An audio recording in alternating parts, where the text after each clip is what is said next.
Alors voilà, c'est comment dire, pas possible, pas possible, pas possible, quoi.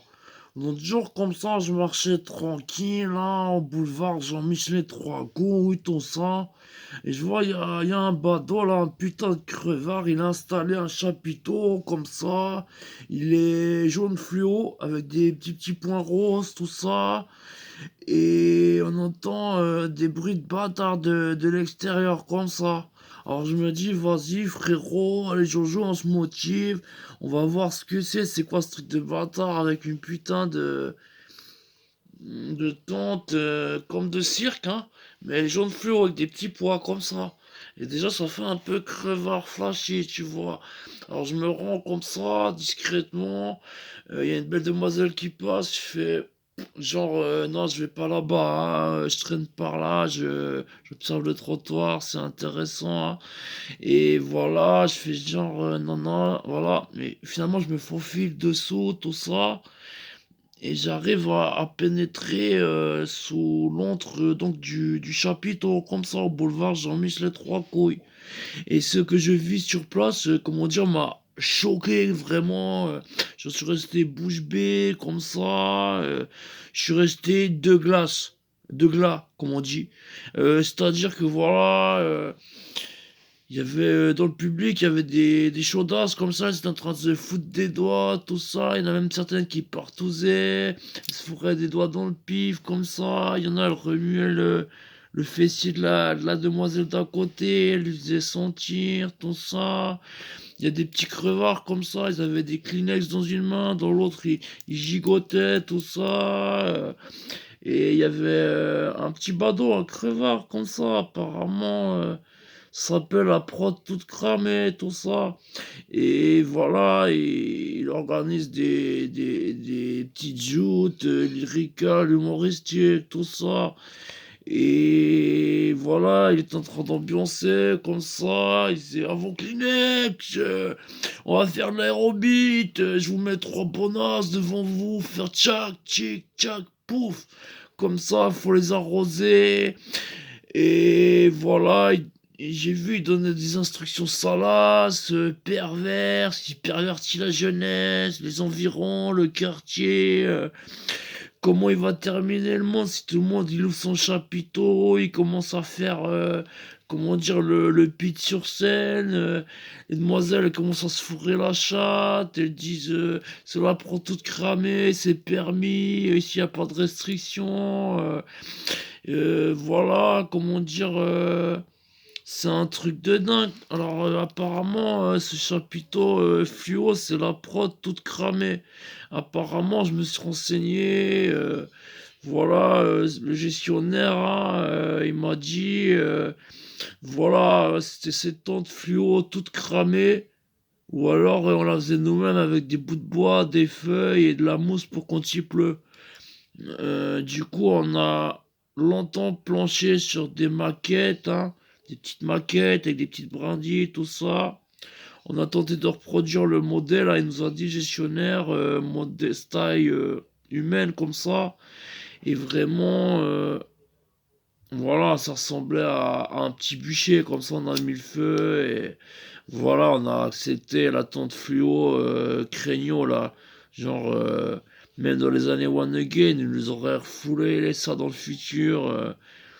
Voilà, tu vois. Et donc, voilà, apparemment, il nous a expliqué, gestionnaire, que vraiment, voilà, c'était vraiment peu fortuit. C'était vraiment, comment dire, les aléas de la bienséance de la bureaucratie du pays de Mortecouille, tout ça. Et voilà, j'ai appris que ça faisait des sketchs, par exemple Pelop City, comment dire, c'est sur un village comme ça, tout le monde est sorti comme ça, avec des parapluies dans le cul, sortis comme des kangourous, et pour dire bonjour, ça s'embrasse les fesses, tout ça. Il fait des sketchs, comment dire, vraiment, des trucs dégrisants comme ça. Je suis arrivé, mais j'étais choqué, quoi. Comment c'est possible, quoi. Je veux dire, voilà.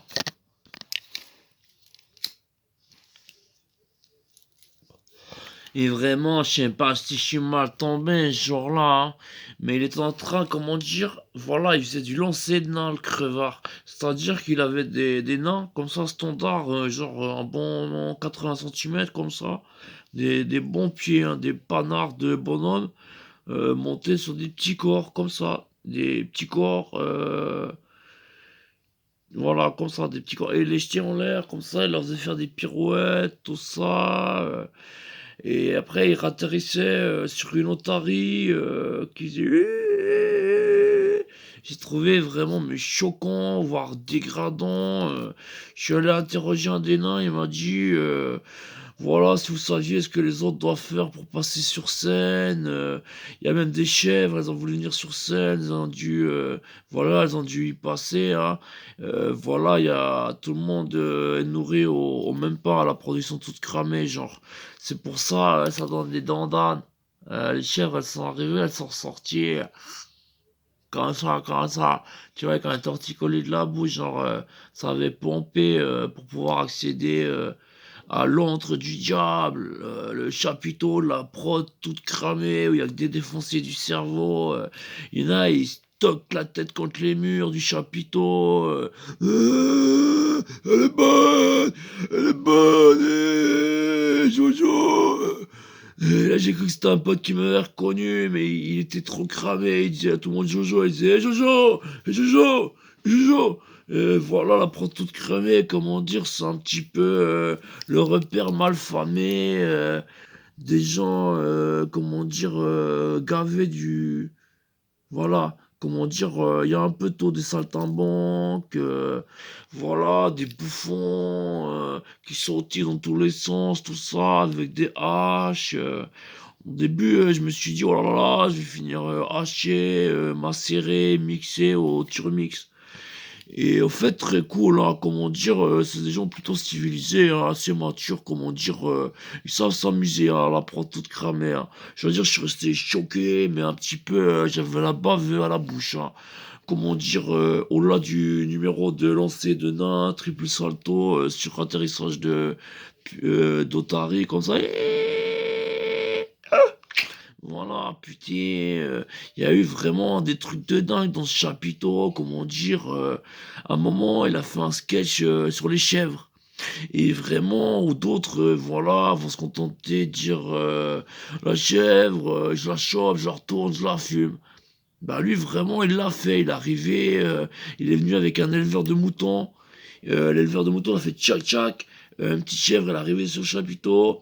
Elle a commencé à tournoyer. Elle a mis ses fesses en l'air. Elle a fait et vraiment, il y a, comment dire, il a fait qui dans la salle veut venir choper la petite chèvre en chaleur.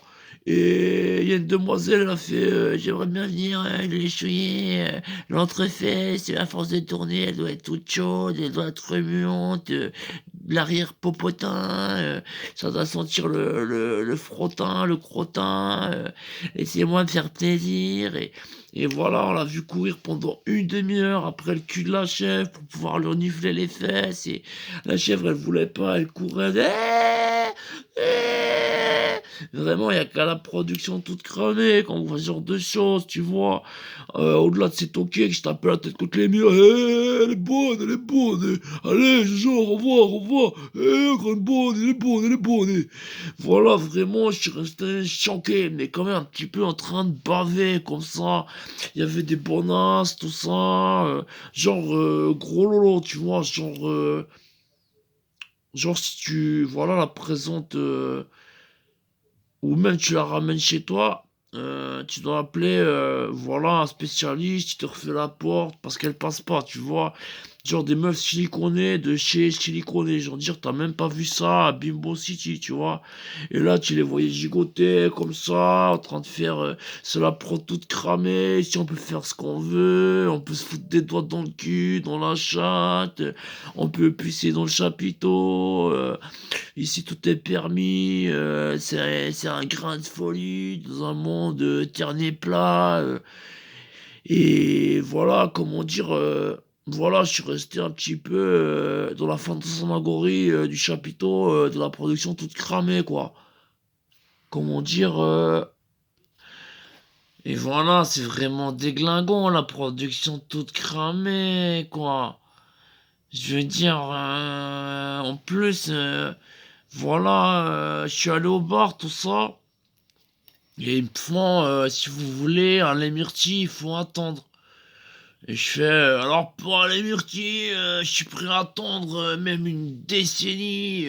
On s'était dit, rendez-vous dans 10 ans pour mon putain de milkshake à myrtille. Et donc voilà, je suis prêt à attendre, hein, bande de bâtards. Et où j'ai été choqué, c'est que j'ai vu que voilà, la serveuse, elle branlait un dromadaire pour faire du lait de dromadaire. Comme ça, vite fait, elle m'a fait vous le dromadaire, cheval, il y en a aussi de la Ness, là on le gigote la foufoune. Vraiment, c'est des méthodes artisanales que je ne connaissais pas. Par exemple, on peut aussi repartir avec un godemiché souvenir. Et pour ça, c'est un petit artisan comme ça qui les érode avec la langue. Enfin, c'est plutôt une artisane, elle est plutôt bonasse, tout ça, et je suis resté, comment dire, 3 heures. Elle a fait, vous pouvez la toucher, c'est permis, ouais, j'ai l'habitude, à force que j'érode, c'est quoi de Miché, pour le public, la production toute cramée, et voilà, c'est comme ça, hein, comment dire, voilà, j'ai été choqué, choqué, choqué. Voilà, j'ai fait connaissance avec des nains. Il y avait, comment dire, un Indien sorti de la forêt de Mortecoup et tout ça. C'est le cousin au type de la production toute cramée, tout ça. Il a vécu dans la jungle, tout ça, comme Mowgli. Il a été élevé par les porcs-épics, par les renards, les belettes, tout ça. Il est arrivé sur scène, voilà, il a fait tchic-tchac, les autres tarés, elles ont commencé à se dandiner, elles ont commencé à lever les fesses.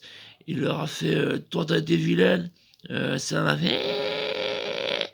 Et voilà, elles sont parties après pour le numéro de lancer de nain, triple salto, tout ça. C'est vraiment, comment dire, voilà, c'est un peu olé olé, olé, très olé, comme ça, vraiment.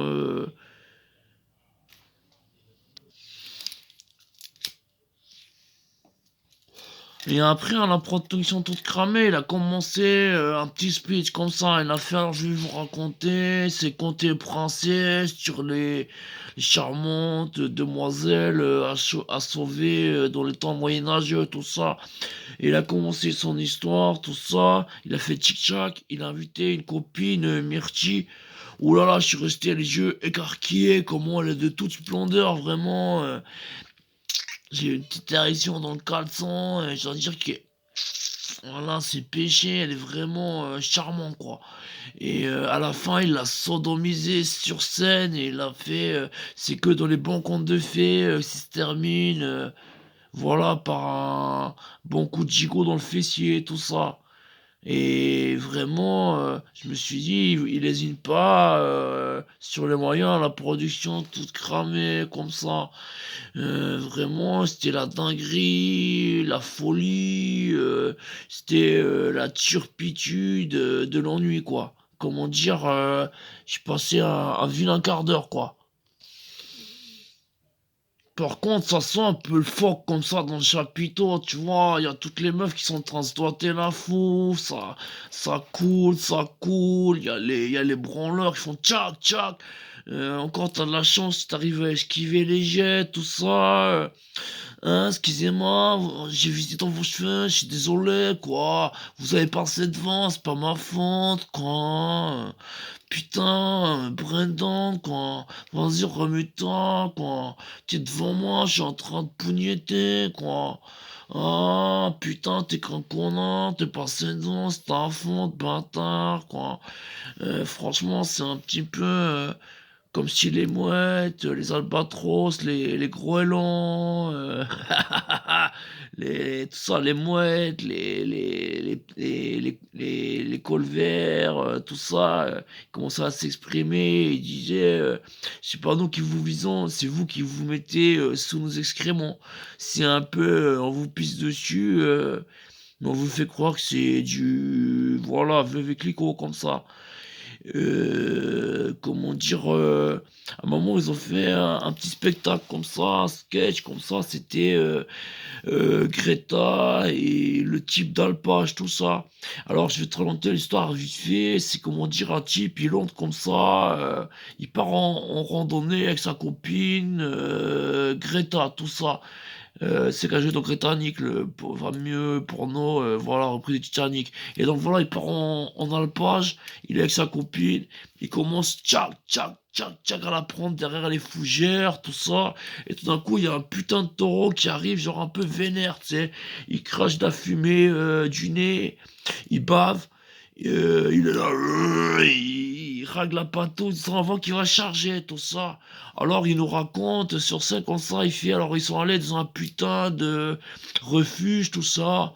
Il faisait que dalle lumière, tout ça, il y avait que l'obscurité. Alors ils sont cachés, tout ça. Voilà, il y a des bruits qui se font à la porte. Tac, tac, tac, tac, tac, tac, tac. Le taureau il est en rue, il veut choper Greta, il m'a vu la choper, il raconte le type là sur scène. Et le taureau il veut aussi choper la Greta, alors il veut entrer dans leur fusil d'alpage, tout ça. Et 10 minutes après, plus de bruit. 15 minutes après, plus de bruit. Et tout d'un coup, il raconte, il y a un gros bruit, ça fait... Une deuxième fois, putain, le taureau, il a dû entrer, il a dû passer sous une poutre, il s'est fait tout petit, je sais pas comment il a fait en tout cas, voilà, il doit être dans l'enclos. Comment dire, le diable est entre les murs, comme ça il y a, comment dire, loup dans la bergerie. Alors là, je me dis, il raconte sur scène, il dit, voilà, je me dois de sauver Greta. Et elle-même, elle se dit, je me dois sauver mon petit bonhomme, comme ça. Et alors les deux, ils se disent, on va trouver une solution, il faut faire quelque chose, est-ce qu'il n'y a pas...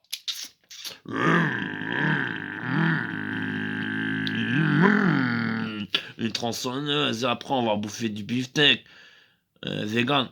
Mais bon, l'opportunité fait le lascar, quoi. Le larcin fait le... Voilà. Et donc voilà, il n'y avait pas de tronçonneuse, il n'y avait pas de AK-47, il n'y avait pas un lance-roquette.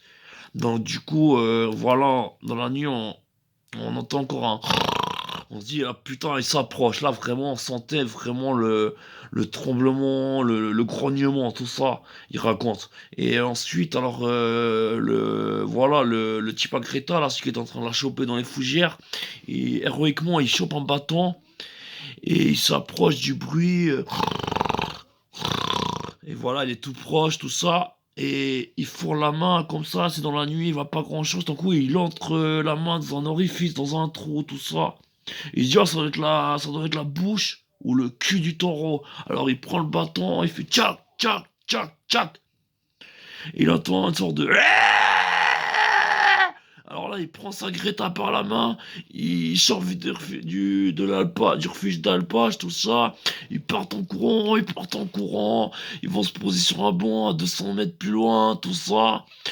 Et il fait à Greta, tu veux pas que je te reprenne les fesses? Elle fait, oh là là, sous le coup de l'émotion, je te laisse me rouler une galoche. Mais encore, c'est parce que t'es pas trop moche comme ça. Et encore, normalement, je resterai de marbre, quoi. Vraiment, c'est parce que t'es gentil, gentleman, de fourrer le taureau comme ça. Et à ce moment-là, alors qu'ils sont en train de se galocher, Greta et le fourniqueur fou, là, et ben, il y a tout d'un coup un paysan qui arrive avec un fusil à pompe, il est tout rouge, rouge comme une tomate, rouge comme un feu rouge, tout ça. Il est tout rouge, rouge, rouge, rouge, rouge, rouge. Mais vraiment, plus rouge que ça, c'est péché, tout ça. Il arrive, il fait à Greta et à son ami, il fait oh là là, j'étais en train de dormir dans le refuge d'alpage,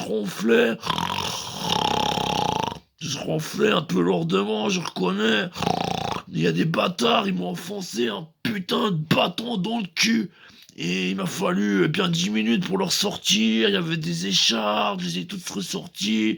Oui, oui, oui, ça fait mal au trou de balle, hein. C'est, comment dire, ah, ah, ah, ça fait mal, hein. C'est pas bon. Et il fait, alors si je trouve les lascars qui m'ont fait ça, je vais les dégommer. Et bon, là, sur scène, il raconte, il fait, il a failli se dénoncer, voilà, voulait pas que des innocents ils prennent pour lui, alors il fait, voilà, et bon, après, j'ai dû partir parce que, voilà, il y a comment, excusez, Jojo, et il a commencé à venir vers moi, tout ça, et il a commencé à me faire, «Attends, viens, je dois te présenter un truc, c'est un truc inédit, à la production toute cramée, vas-y, viens, refrais», tout ça, et voilà. Alors je lui ai quand même demandé la chaîne de l'histoire s'il connaissait tout ça. Il m'a dit ouais, le paysan tout rouge. Il fait c'est qui m'a fourré un bâton dans le cul alors que je ronflais dans le refuge d'alpage. Je vais les choper chez Margoulin.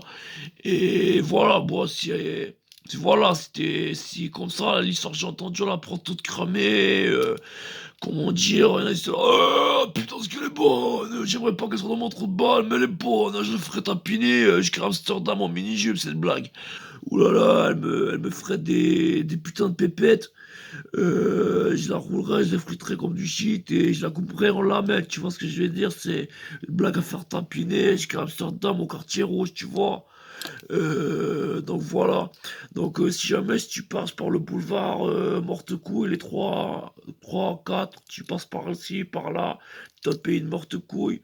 Donc viens vite, tu vois un petit chapiteau qui ressemble à rien, on dirait un truc de teubé comme ça, c'est fluo, tout ça, tu dis ça doit être voilà un truc pell-up comme ça, bah tu entres et tu vas dégourdir les zygomatiques comme ça, dans ce monde un petit peu triste, mort, tout ça. Donc vas-y, viens, la production toute cramée.